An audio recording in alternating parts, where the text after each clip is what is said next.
Welcome back to the virtual court where you are the judge. This virtual courtroom is now in session. So the day after I buried my son, me and my daughter went over to my daughter-in-law's house to check on the children. They didn't come to the funeral, but I wanted to see, the conditions of the house. We were shocked because Mom had the kids throwing rocks at her father. She was cussing all up and down the street. And I'm like, stop throwing rocks at your grandfather. And she's like, he deserves it. He deserves it. And I'm like, why? Why are you saying this? And I'll call her Becca. I've changed everybody's names because, they didn't agree for me to tell a story. So, but I can't tell my story without telling theirs.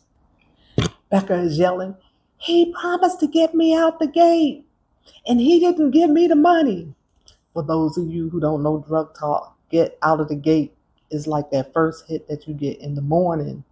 And apparently her father had promised to give her money to get out of the gate, and he didn't give it to her, so he was punished. She was punishing him.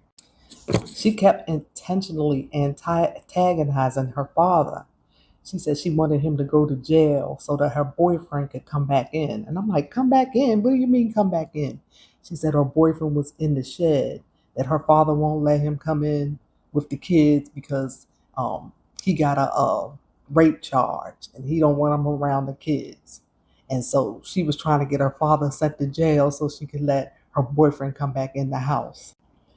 I asked, could I use the bathroom so I could see the conditions of the house? So me and my daughter-in-law went inside the house, and it was just like I thought. There was no sheetrocks on the walls, and you could see all of the wires hanging through, though that didn't matter much because they didn't have any gas and electric.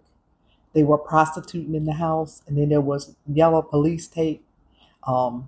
Becca explained to me that the week before her friend had OD'd, but she had taken the Narcan and they brought her back. But the night before, she had OD'd again, and this time she didn't make it.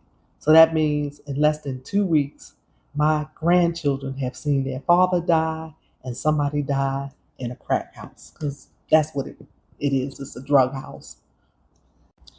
My granddaughter takes offense to this because it's her grandfather's house. And I understand from a child's point of view,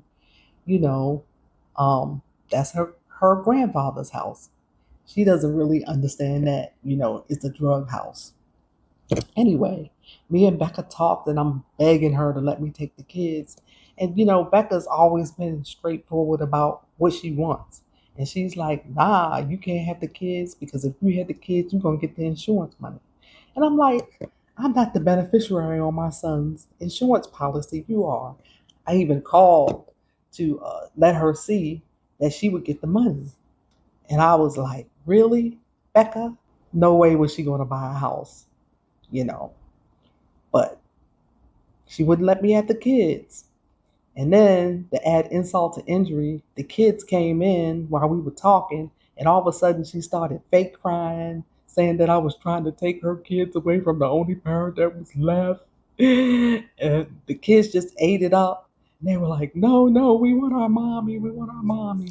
And I know that they can't stay with their mommy, and she knows it too, but she just wants to get an insurance payout. I want to say one thing about my daughter-in-law. Drugs are a terrible thing. My daughter-in-law, she was such a good mother, such a good wife. I would never imagine that she would come to this place. She never, ever disrespected me until my son died. I'm so sorry to see that both her and my son were lost because of drugs. My addiction took over and I lost control. I couldn't see the damage, I couldn't see the toll. It was me, it was me, it was always me. I sold my children all for another dose. I didn't mean to hurt them, but my mind was consumed. I couldn't break the cycle, I was always doomed. It was me, it was me, it was always me. I sold our children's clothes, their shoes, anything I could, all for another dose. I think we could all use a break. We will adjourn for a 10-minute recess. Ain't nobody loves me better, makes me happy, makes me feel this way. Ain't nobody loves me